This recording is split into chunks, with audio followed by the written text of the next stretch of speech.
Design your environment for success, अपने माहौल को कामयाबी के लिए तरतीब दें। दूसरी बात, क्यू क्लैरिटी, यानी अपने क्यू, अपने इशारे को क्लियर बनाएं, विजिबल बनाएं।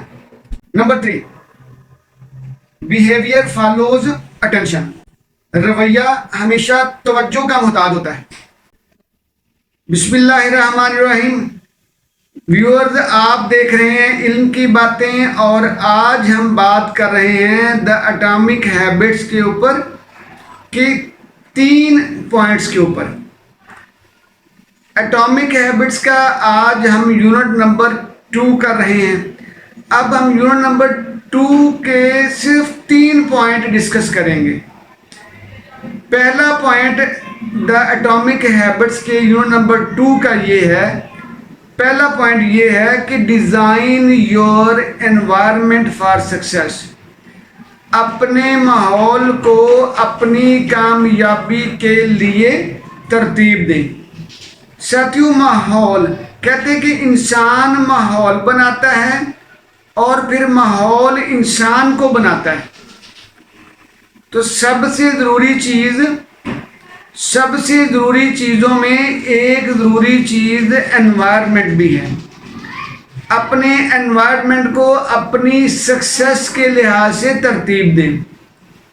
सपोज राइटर ने मिसाल दी है कि सपोज आप ये चाहते हैं कि आप पानी पीने वाली हैबिट को डेवलप करें, तो कहता है उसका बड़ा आसान हल है कि आप अपने एनवायरनमेंट को तरतीब दें। आप 4-5 बॉटल्स लें पानी की, उनको पानी से भरें, एक बॉटल को किचन में रख दें, एक को बेडरूम में रख दें, एक को किसी टीवी लॉन्ज में रख दें, एक को आप अपने साथ अपनी लिविंग रूम में रख दें। यानी 3-4 जगह पे, 5 जगह पे अपनी बॉटल्स को रख दें, ताकि आपको पानी पीने की हाजत महसूस हो तो फौरी पी लें। ये है एनवायरनमेंट, ये उसका डिज़ाइन है और ये कामयाबी है। ठीक, अब मैं इसको अपने इस्लाम से जोड़ता हूँ। अगर हमने नमाज पढ़ने की हैबिट को डेवलप करना है, ठीक, तो भाई नमाज पढ़ने की हैबिट को डेवलप करने से पहले के लिए ज़रूरी क्या है कि वज़ू करना आसान बनाएं। हमारे घरों में, ख़ास तौर पे जो घरों में नमाज पढ़ते हैं, ठीक, नमाज तो वैसे मस्जिद में पढ़नी चाहिए मर्दों के लिए। नमाज पढ़ने के लिए काम आसान कैसे करना है कि आपने वज़ू का निज़ाम आसान बनाना है। ठीक, नंबर 2, अब वज़ू का निज़ाम आसान कैसे बनेगा? हमारे घरों में, पता है, हमारे घरों में सिंक होते हैं ऊंचे ऊंचे, तो वज़ू करना मुश्किल होता है। तो भाई वज़ू का निज़ाम आसान बनाएं, स्टूल रखें, नीचे बैठ के वज़ू करना आसान हो, जाए नमाज एक से ज़्यादा रखें और नमाज की जगह बाकायदा बना के रखें। ठीक, जब आप इन कामों पे काम कर लेंगे, इन चीज़ों पे काम कर लेंगे, तो अब आप नमाज वाली हैबिट को डेवलप करने में कामयाब हो जाएंगे। इसकी मिसाल एक और लें। हम क्या करते हैं, हमने टीवी लॉन्जेस बनाना शुरू किए थे आज से 20-30 साल पहले। उसके लिए क्या करते थे कि सोफ़ा यहाँ पे रख दें, ये चेयर यहाँ पे आ जाए, टीवी वहाँ पे होगा, हम यहाँ पे बैठेंगे, रिमोट फलां बंदे के हाथ में होगा, ऐसे होता था ना। तो टीवी देखने की हैबिट डेवलप हो गई। 8 बजे ड्रामा लगता था, सारे टीवी के सामने आके बैठ जाते थे, सारे कंफर्टेबल हो जाते थे। तो हमने क्या किया, माहौल को उसके मुताबिक तरतीब दिया। साथियों, राइटर कहता है कि जिस भी फील्ड में कामयाब होना है, उस फील्ड में कामयाब होने के लिए जो माहौल दरकार है, रिक्वायर्ड है, उस माहौल को तरतीब दें। पहली बात हो गई। अब आगे दूसरी बात है कि क्यू क्लैरिटी, आपको ये क्लियर होना चाहिए कि आप क्या काम करना चाहते हैं, यानी इशारा बिल्कुल वाज़ेह और क्लियर हो।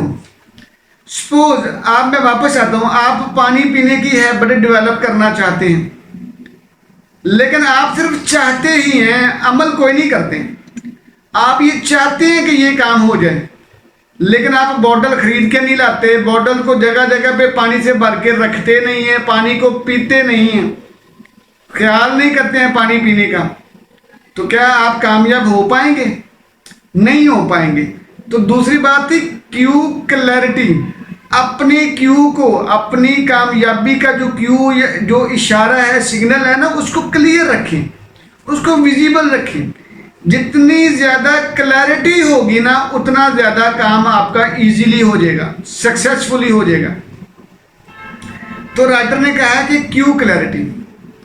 इसी तरह ये बात आप नमाज में भी लगा सकते हैं और अपने ऑफिस के दूसरे कामों में भी लगा सकते हैं।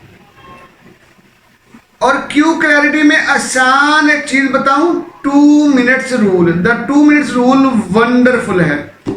अगर आप एक बात आज ये ही सीख लेना कि मैंने द 2 मिनट्स रूल को फॉलो करना है, तो आप अपनी 40% एनर्जी बचाने जोगे हो जाएंगे और आप तकरीबन 40% ज़्यादा काम करने जोगे हो जाएंगे।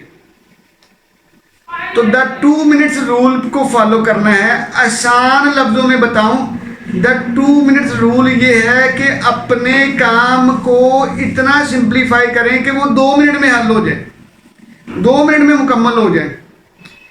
ठीक है, तो ये जो द 2 मिनट्स रूल है ना साथियों, ये 2000 के बाद जितनी भी सेल्फ हेल्प की अच्छी बुक्स आई हैं ना, उनमें इनका जिक्र लाजमी तौर पे है, इस रूल का। मसलन डेविड एलन साहब ने इसके ऊपर बात की है, द 2 मिनट रूल के ऊपर। डेविड एलन ने किताब लिखी थी, डेविड एलन साहब ने किताब लिखी गेटिंग थिंग्स डन। तो उसमें 2001 में इसका जिक्र किया था, द 2 मिनट रूल का। इसी तरह द पावर ऑफ हैबिट 2012 में किताब आई, तो इसमें क्यू, रूटीन और रिवार्ड का प्रिंसिपल दिया गया था, जो असल में एक अदर नेम है द 2 मिनट रूल का। ठीक, इसी तरह ईट दैट फ्रॉग, ये किताब ब्रायन ट्रेसी की थी। तो ब्रायन ट्रेसी ने भी 2001 में इसी पे बात की, द 2 मिनट रूल पे। और डीप वर्क, बड़ी अच्छी किताब आई थी डीप वर्क 2016 में, 2016 में। इसमें भी ये बात की गई थी कि स्मॉल जो टास्क होते हैं ना, छोटे काम जो होते हैं, वो आपकी 40% एनर्जी खा जाते हैं, आपको प्रोक्रास्टिनेट पे ले जाते हैं, आपको इल्तवा में ले जाते हैं। तो अगर आप छोटे छोटे कामों की तरतीब लगा देंगे ना, आपने ये ज़हन बनाया कि मैंने 2 मिनट में ये काम करना है, 2 मिनट में ये करना है, तो आपकी ऑटोमेटिकली आपकी एनर्जी बढ़ जाएगी। ठीक है, तो ये था द 2 मिनट रूल। ठीक, तो साथियों अब हम बात करते हैं अपनी तीसरी पॉइंट पे। तीसरा पॉइंट ये था कि बिहेवियर फॉलोज अटेंशन। जो बिहेवियर होता है ना, ये अटेंशन को फॉलो करता है। तवज्जो, फोकस बड़ी जरूरी है। अगर फोकस आपका होगा तो आपका बिहेवियर ऑटोमेटिकली चेंज होना शुरू हो जाएगा। मैं वापस आता हूं उसी मिसाल के ऊपर। भैया आप पानी पीना चाहते हैं, है ना, ये बड़ी अहम मिसाल है। ये हम सालों से कहते रहते हैं कि जी पानी आपने 12 गिलास पानी पीना है, 2.5 लीटर पानी पीना है, 2.5 लीटर पानी पीना है, लेकिन कोई नहीं पी पाते। ठीक है ना, क्यों? हैबिट ही डेवलप नहीं हो पाती। ठीक है, वाटर मंत्रा, ये लोग आप यूट्यूब पे देखें, बहुत कुछ इसमें आपको मिल जाएगा, लेकिन ये नहीं कर पाते। इसलिए मैं जानबूझ के बार बार ये मिसाल दे रहा हूं। तो राइटर ने कहा कि आप अपना जो है वो बिहेवियर को चेक करें। तो बिहेवियर फॉलो करेगा आपके अटेंशन से, कि आप कितनी तवज्जो देते हैं किसी टास्क को। अगर आप सीरियस हो जाएंगे तो आपका बिहेवियर ऑटोमेटिकली चेंज होना शुरू हो जाएगा। अगर आप नॉन सीरियस रहेंगे तो बिहेवियर भी नॉन सीरियस वाला होगा। तो राइटर ये कहते हैं कि बिहेवियर फॉलोज अटेंशन। तवज्जो रखें, फोकस रखें। द पावर ऑफ फोकस कहता ही ये है, जिस चीज के ऊपर फोकस होता है वो चीज हो जाती है, वो काम हो जाता है। इसको बोलते हैं writer the rule of focus, the law of focus. फायद संस्याल साहब ने तो इसके ऊपर बहुत काम किया है। ठीक है, तो साथियों जब तक आप अपने अटेंशन को, अपने फोकस को सीधा नहीं रखेंगे, फोकस पर काम नहीं करेंगे, आपका बिहेवियर चेंज नहीं होना।